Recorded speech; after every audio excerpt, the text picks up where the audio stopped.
काल आपण पवारसाहेबांना भेटला, प्रेस झाली, त्याच्यानंतर प्रकाशन झालं. त्यानंतर लोकांचे रिएक्शन काय आहे? तुम्हाला लोक समजून भेटले असतील, कॉल आले असतील, तुमचं पुढची कशी भूमिका असणार आहे वाटतं? लोकांचे परवा दिवशी ज्यावेळेस तुमच्या माध्यमातून ज्यावेळेस चर्चा ज्यावेळेस समोर आली, तर बऱ्याच लोकांचे मला फोन आले, काही मेसेज आले, त्यांनी माझे संपर्क साधून प्रत्यक्ष तुम्हाला भेटून सांगितलं की जर तुम्ही भविष्याच्या राजकारणात जर मोठ्या साहेबांबरोबर गेले तर तो सुद्धा विचार करा, असं सुद्धा मला बऱ्यापैकी सांगण्यात आलं. काल सुद्धा पुस्तक प्रकाशनानंतर काही गोष्टी आल्या. त्याला तर राजकारणात वेगवेगळे मतप्रवाह असतात, त्या गोष्टी आपण ऐकून घेऊन असं मार्ग काढताना त्याचा प्रयत्न करीत राहायचा. नगर दक्षिणसाठी काही चर्चा आहे तुमची?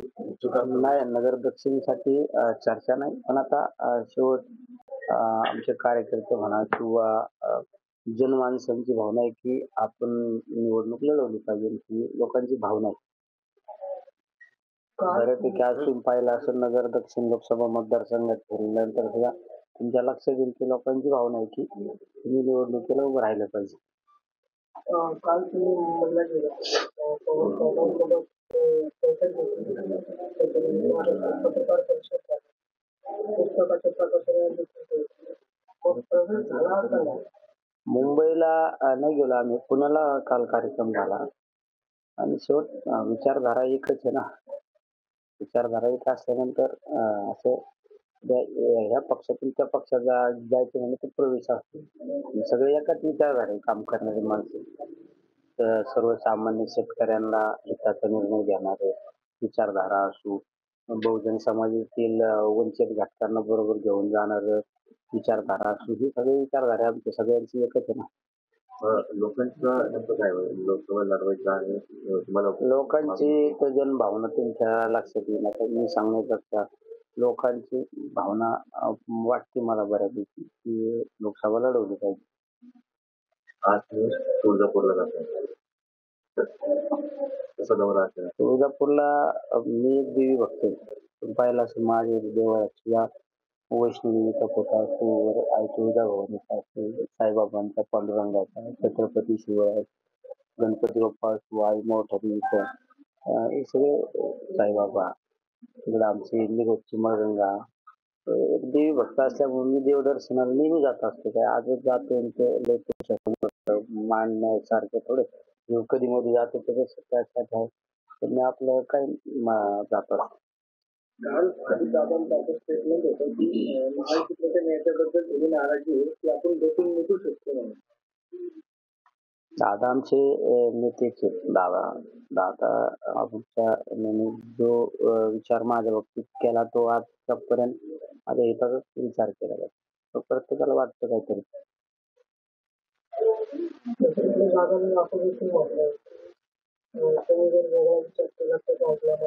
नाही, दादा तसे नाही म्हणले, असा गैरसमज करण्याचा अर्थ नाही. दादांची एक भूमिका वेगळी असू शकते, पण आता माझं राजकीय नुकसान होईल, माझं राजकीय कारकिर्दीला कुठेतरी धक्का लागेल असा विचार कधी दादा करणार पण नाही. कारण तुम्ही मीडिया द्वारे म्हणा किंवा बहुतांशी लोक दादांना फक्त दादांचं बाह्य रूप पाहिले आहे. मी दादांचं अंतर्मन काय आहे, दादा काय हे सगळ्या गोष्टी मी जवळून जाणून. तुम्ही म्हणता की कार्यकर्त्यांचे हल्ला लोकसभा लढवली तर मग कोणत्या पक्षाकडे तुम्ही कार्यकर्त्यांची भावना आहे. आता त्या गोष्टी पाहू ना, आता कसं पुढे जायचं, कसं काय करायचं. तर लोकसभा निवडणूक हा एकदम मोठा विषय, कारण 6 मतदारसंघांचे मिळून एक लोकसभा मतदारसंघ असतो. विधानसभा एक तसा छोटं पॉकेट असतं 3-3.5 लाख मताचं. पण लोकसभा एक 23-24 लाख लोकांचा मतदारसंघ असतो. या सगळ्या गोष्टीवर ज्यावेळेस आपल्याला एखादं पाऊल पुढे टाकायचं, त्यावेळेस सगळ्या बाजूनी विचार करणं गरजेचं असतं. शेवट आपण एका सर्वसामान्य कुटुंबातून समाजसेवेच्या माध्यमातून राजकारण करत असतो. त्यामुळे आपल्यासारख्याला तो विचार करावा लागतो. प्रस्थापित लोकांचं कसं असतं, सगळ्या गोष्टी एक त्यांच्याकडं सुबकता असते. त्यांच्याकडे काही आपण राजकारणामध्ये बऱ्यापैकी बोललं जातं की यंत्रणा. त्यांच्याकडे यंत्रणा नावाचा एक प्रकार मोठ्या प्रमाणात असतो. माझ्यासारख्या कार्यकर्त्याकडे यंत्रणा हा प्रकारच नाही ना. माझ्यासाठी हे सगळे जीवाभावाचे लोकांना बरोबर घेऊनच करावं लागेल ना. त्याच्यावर प्रत्येकाची पर्सनली बोलून सगळ्या गोष्टी करूनच निर्णय घ्यावा लागणार आहे. असं तर नाही ना बाकीच्यांसारखं एखाद्या संस्थेत सांगितलं उद्या संस्थेचे सगळे कर्मचारी चला जा तुम्ही ह्या तालुक्यात 50 जण, जा त्या तालुक्यात 100 जण. असं तर नाही निलेश त्यांच्याकडे. म्हणजे यंत्रणा जे म्हणतो आपण राजकारणात बऱ्यापैकी आपण मी पण लहानपणापासून यंत्रणा हा शब्द ऐकतो. तर आताशी मला कळायला लागलं थोड्याफार प्रमाणात यंत्रणा म्हणजे डब्यावाली. तुम्ही नेहमी म्हणता की तुम्ही यात्रा राबवण्याची कारण मग आता सुरू आहे का? नाही आता अजून मी काय सांगितलं 6 मतदारसंघांचा हा लोकसभा मतदारसंघ असतो. पाहू आता प्रत्येकाशी जरा पर्सनली मला बोलावं लागेल. काही जाणकार लोकांचं मत जाणून घ्यावं लागेल. राजकारणात वेगवेगळ्या थरातील काही शेतकऱ्यांचं मत जाणून घ्यावं लागणार. वेगवेगळ्या थरातील वेगवेगळ्या समाज माध्यमांशी बोलून, वेगवेगळ्या समाजातील घटकांशी बोलून मला तो निर्णयावर प्रक्रियेत यावं लागणार आहे. शेवट असं कसं असतं कार्यकर्ते म्हणतात कार्यकर्ते आपल्या एक जीवाभावाचे असतात. पण कार्यकर्त्यांची एक भावना वेगळी असते. पण त्या मागं पडद्याआड एक असे काही लोक असतात की ते आपल्याला योग्य मार्गदर्शन करू शकतात. तर मला एका पत्रकाराने विचारलं होतं की असं तर तुम्हाला राजकीय गुरु कोण? तर त्यावेळेस मी हसलो आणि सांगितलं मला राजकीय गुरु म्हणण्यापेक्षा माझी भूमिका एक आहे की मी सगळ्यांचं ऐकून घेतो. सगळ्यांचं ऐकून घेऊन काय मध्य मार्ग काढता येईल तो मार्ग काढण्याचा प्रयत्न करतो म्हणून बऱ्यापैकी माझे निर्णय चुकत नाही. पण काल आपण ज्या स्टेजवरती होतो तिथं तुतारी चिन्ह जे आपल्या हातात दिलेलं होतं म्हणजे ते त्याच्यावरून देखील कुठेतरी पक्षांतर बंदी कायद्याचं उल्लंघन होतं कारवाई होऊ नाही, पक्षांतर बंदीचा काही विषय नाही तो. बंदी पण कोणाचं सर्वात जास्त तुमच्या कार्यकर्त्यातून किंवा जे कोणी आहेत तुम्हाला मानणार आहे त्यांचं म्हणणं आहे की तुम्ही पवार साहेबांचे विचारण केलं पाहिजे. पाहू ना आता बऱ्यापैकी लोकांचं भावना दिसती. अजून पण मी आता कालपासून तुम्ही पाहिलं असेल तुम्हीच आमच्या बरोबर होते. म्हणजे सगळे होते त्याच्यामुळे मला कोणाची चर्चा पण करता नाही आली. तर खाजगीत सगळ्यांची चर्चा करून उलट तुमच्याशी सुद्धा कॅमेरा बाजूला केल्यानंतर तुमचं सुद्धा मार्गदर्शन मी घेईन. तर तुमचं मार्गदर्शन सुद्धा माझ्यासाठी एक मोलाचं मार्गदर्शन असू शकतं. काल आम्हाला ज्या पद्धतीने तुम्ही महाराष्ट्राच्या माध्यमातून तालुक्यातील सगळे नेते जे आहेत हे तुमच्या विरोधात एकत्र स्टेजवर आलेले होते. नेमकं त्याच्या मागचं काय उद्देश आहे? नाही महानाट्याच्या कार्यक्रमासाठी कोणाच्या विरोधातले लोक यापेक्षा ज्यांना छत्रपती संभाजी महाराजांच्या इतिहासाची उजळणी करायची.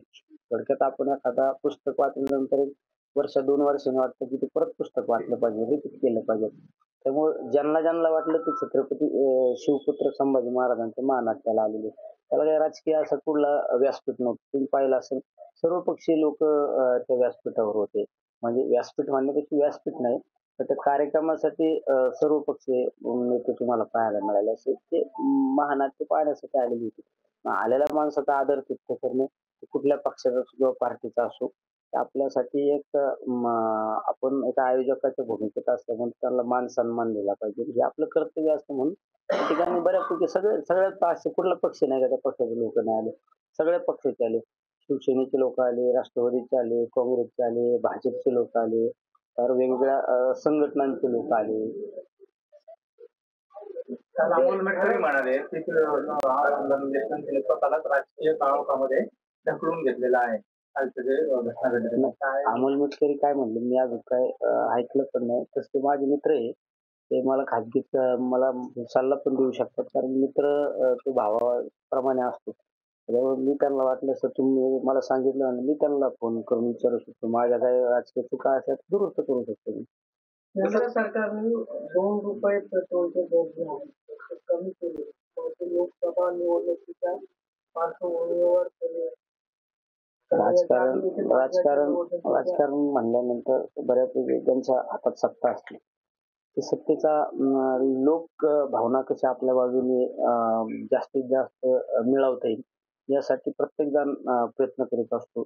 आपण शेवटच्या निवडणुकीच्या टप्प्यात आपण हे केलं तर आपल्याकडं काही मतदार वळू शकतात. हे प्रत्येकाचे त्यांच्याकडे राजकीय सत्ता आहे. ती त्या सत्तेचा वापर करीत असते. साध्या एखाद्या गावाचा सरपंच जरी असला तर शेवटच्या 4-6 महिन्यात गावातील रस्त्यात मुरुम टाकीन, कुठं गटारात ड्रेनेजचं काम करीन. मला वाटतं की पुढल्या 5 वर्षाला आपण लोकांना सामोरं जायचं म्हणून लोकांना करंट काम दिसलं पाहिजे. म्हणजे ते प्रत्येकाचं एक strategy असते. उद्या तुम्ही त्या खुर्चीवर असले तर तुम्ही तेच करणार आहे. मी अनुभवलेलं कोविड ते तुम्ही पुस्तक लिहिले. भविष्यात असा काही माणूस आहे का ते पुस्तक सर्वसामान्य जनतेपर्यंत पोहोचलं पाहिजे? नाही. ते त्यासाठीच प्रकाशित केलं साहेब. म्हणजे मी काही लय वेगळं केलं नाही. मी उपकार नाही केला समाजाला कुठला. मी माझं कर्तव्य पार पाडलं. तर यामागे माझी एक भावना असेल की या पुस्तकातून प्रत्येकाने ज्यावेळेस समाजावर संकट येईल त्या संकट समय आपण गेलं पाहिजे. हे असे थोडाफार प्रत्येकाने प्रयोग केला पाहिजे. मी असं काही वेगळं काही केलं नाही. मी काही अंश काही टक्के समाजाला त्या ठिकाणी जीवदान देण्याचं काम केलं, मदत करण्याचं काम केलं संकटात. असं जर परत संकट आलं तर असं प्रत्येकाने पुढे होऊन काम केलं पाहिजे. त्यासाठी मी एक केलेला एक थोडासा प्रयोग समाजासमोर मांडण्याचा प्रयोग केला. जसं तुम्ही सांगितलं की साधारणतः 1 ते 2 दिवसात आचारसंहिता लागणार. तुम्ही जसं सांगितलं की कार्यकर्त्यांची जवळचे मतदार आहेत त्यांची जास्त करून भूमिका स्पष्ट करणं. साधारणतः किती दिवसात तुम्ही भूमिका स्पष्ट करा? काय करू साहेब, आता काल आपण पुस्तक प्रकाशन झालं. कालपासून आपण सगळे बरोबरच आहे. तर आता आज नेमकं तुळजापूरला चाललोय. आता 2 दिवस आमच्या कुटुंबातले एक लग्न कार्यक्रम असल्यामुळे तर 2-3 दिवसांनी बसू आपण सगळ्यांच्या जरा मीटिंग वगैरे घेतो सगळ्यांची. बोलतो काही लोकांना मीटिंग घेण्यापेक्षा आता मीटिंग घेऊन कार्यकर्त्यांना बोलावणे इतकं मी मोठा नाही. तर मी प्रत्येकाच्या पर्यंत पोहोचून त्यांची भावना ऐकून घ्यायचा प्रयत्न निश्चित करीन. आणि त्यावेळेस तुम्हाला सुद्धा मी सांगेन की आपण आज ह्या निर्णयावर आलेलो आहे. शेवट कुठला निर्णय जरी घ्यायची वेळ आली तर तुमच्या माध्यमातून तो समाजात जाणार आहे. त्यामुळे तुम्ही माझ्यासाठी माझ्या राजकीय जीवनामध्ये महत्वाची भूमिका तुमची असणार आहे. कारण मी सगळ्यांपर्यंत माझा आवाज पोहोचू शकत नाही. उलट तुमचं सुद्धा मी धन्यवाद देतो की माझ्या सारख्या छोट्या कार्यकर्त्याला म्हणजे इतक्या चांगल्या पद्धतीने कायम सहकार्याची भावना असते.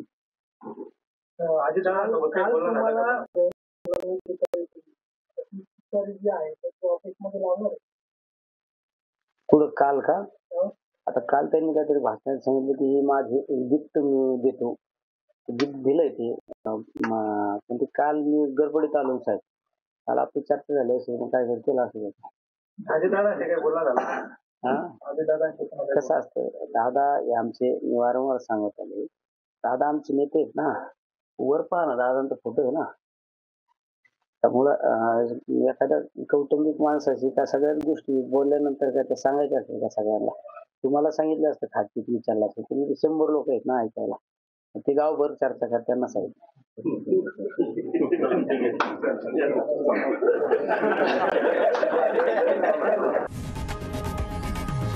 लोकशाही मराठी ऐका, पहा, जागरूक रहा.